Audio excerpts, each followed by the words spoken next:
Hi, it's Raj Bapala, co-founder and CEO of Applaa.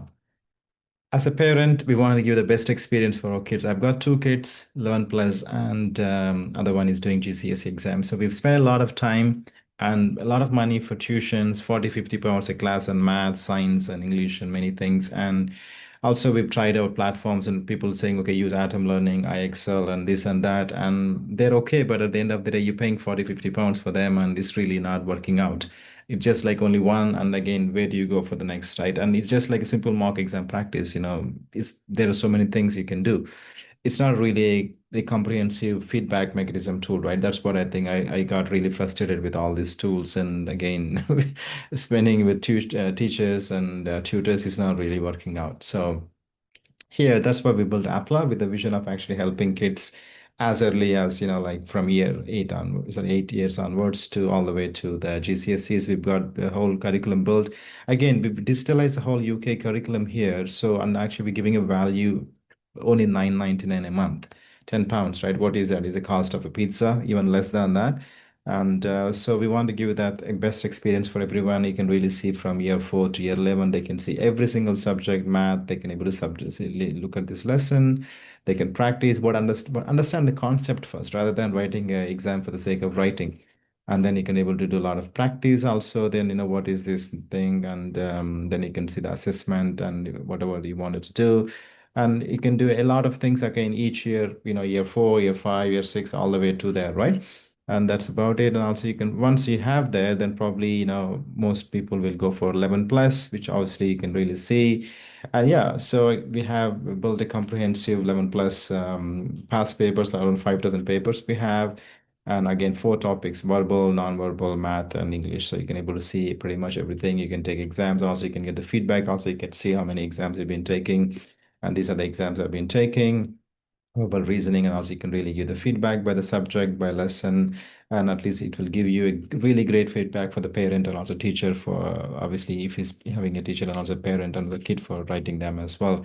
You can do quite a lot of things as well. So an example, let's take an exam for verbal reasoning. So you can really see that it actually I did an exam math for now before it actually tells you where you got right, where you got wrong. It's really great, right? As a parent, you cannot able to tell, what is the correct answer, right? So you can able to do, and it's brilliant, isn't it? So it just saves a lot of time. A lot of institutions are charging 40, 50 pounds, even for a paper sometimes, cost like that. And we're giving for free 5,000 questions, right? And many unlimited questions and papers they can do, all for 9.99, and they can do practice again if you want to do it. Just simply go and write an exam, and you can able to see submit papers. You can directly see as well, and the results coming through. As an example, let me go back and show the exam as well. So if you see some of the exams what I've done just now, you can see that exam coming through as well. You can really see the results. So it's just brilliant way to actually get the feedback as well as assessments for the kid who is writing the exam and studying, as well as for parents not to spend too much time for them to sit with them and write down exams, and also more importantly the cost. And we'll explain a lot also all of this in subsequent videos. You can also see that as well. I'd really trust this is valuable and take advantage of this offer. It's only 9.99, which is a significantly lower cost. Anyone can able to afford it. It's a cost of a small pizza these days, and compared to 40, 50 pounds a tuition class. And I truly trust this is helpful for you. And yeah, sign up at applaa.com/UK, applaa.com/UK, and register for free. And it's 1 month free as well for you guys. So make use of it. And if you're writing the 11 plus exam, all the best. And again, we'll explain further details also in the subsequent videos. Thank you.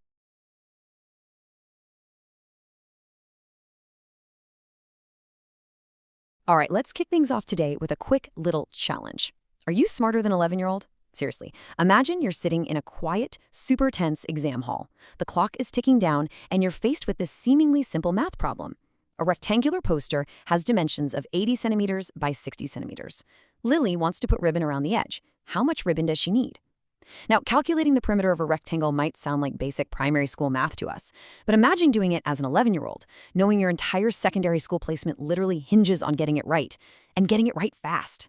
Welcome to This Explainer, Today, we're diving deep to dissect the exact structure of what is arguably one of the most highly competitive tests a kid in the UK can take. And we aren't just going to talk about it in the abstract either. We're getting an exclusive, inside look at the digital mock exam experience. By the end of this, you're going to have a crystal clear understanding of exactly what these students are facing and, more importantly, how they prepare for it. To get us there, we've got a really straightforward roadmap. 1. Demystifying the Sutton SET.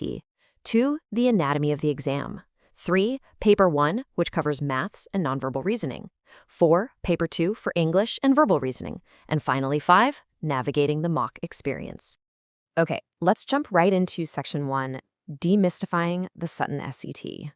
Let's just get our facts straight right off the bat with the exact definition. The Sutton Selective Eligibility Test, or the SET, as it's commonly known, is a first-stage 11-plus entrance exam used by grammar schools in the London Borough of Sutton. The absolute most crucial point here is that this isn't just your run-of-the-mill standardized test. It is the critical, totally non-negotiable first step for entry into some incredibly sought-after, super selective schools. Simply put, if you don't pass this first stage, you don't even get an invite to take the second stage. The stakes are just undeniably high. To truly wrap our heads around what this test actually feels like in practice, we're going to be looking at the Applaa platform. You can think of this platform as our digital window into the whole 11-plus mock experience. So instead of just relying on, dusty old past papers, Applaa gives us this modern, interactive look at how these mocks are organized, perfectly simulating the real testing environment for students who are prepping from home. Moving right along to Section 2, Anatomy of the Exam. So, the anatomy of the Sutton SET is strictly divided into two completely distinct disciplines. It's specifically tailored for super selective schools, and that structure forces students to really compartmentalize their studying into two main blocks, giving them options for either targeted practice or jumping into a full simulated mock test. Now, here's where the reality of the exam really hits you. Let's do a side-by-side comparison. Paper 1 is maths combined with nonverbal reasoning, or NVR. Paper 2 is English combined with verbal reasoning, or VR. But check out these constraints. Both papers demand that the student answers 40 multiple-choice questions in just 60 minutes. That is an incredibly strict, intense pace of exactly 90 seconds per question. Seriously, there is absolutely zero room for hesitation. Let's dig into Section 3, Paper 1, focusing on maths and NVR. Remember Lily and her ribbon from our cold open? Well, this is exactly how that question is presented in the mock interface, and it brilliantly illustrates the absolute pressure cooker environment these students are in. Imagine staring at a screen and noticing a ticking timer in the corner that reads 55:23. The clock is just relentlessly counting down from 60 minutes. Now, the math itself, knowing to add 80 plus 60 to get 140, and then doubling it to get 280 centimeters, is entirely manageable, right? But when you're watching those seconds literally tick away, making a silly little arithmetic mistake on question number 1 becomes a very, very real possibility. And of course, it doesn't stop at simple perimeters. The test quickly ramps up into multi-step logic. Try this one on for size. Lily, Jake, and Tariq were planting seeds in their allotment. They planted 40 packets of carrots. If they plant 1/3 of the total area with beans, how many packets are used for beans? This requires the student to decode the word problem, grasp the fractions in relation to the whole, and execute the math. Again, all within that same brutal 90-second window. When dealing with this exact fraction problem in the mock setup, it's presented in a multiple-choice format with options ranging from 8 to 25. The environment is clean and distraction-free, just like a modern digital exam should be. It's literally just the student, the question, the options, and that ever-present timer counting down. You've got to read, comprehend, calculate, select C for 16, and just hit next without missing a single beat. Okay, switching gears now to Section 4, Paper 2, covering English and VR. So, this is a classic verbal reasoning challenge. The prompt asks the student to look at a blank space in a passage titled The Heron's Patience and choose the best word or phrase to fill it. The options include A, settling, B, settled, C, having settled, D, to settle, or E, settle. This isn't just a simple vocabulary check. It's about having a deep, intuitive understanding of tense, syntax, and grammatical context. The student has to mentally plug each option into this unseen paragraph and figure out which one flows perfectly, all while maintaining that rapid-fire pace. Now, what's really fascinating here is the timing. This is an English comprehension question, asking what can be inferred about why house points still motivate some pupils. It's essentially testing their ability to read between the lines. But if you glance at the timer, it reads 59:54.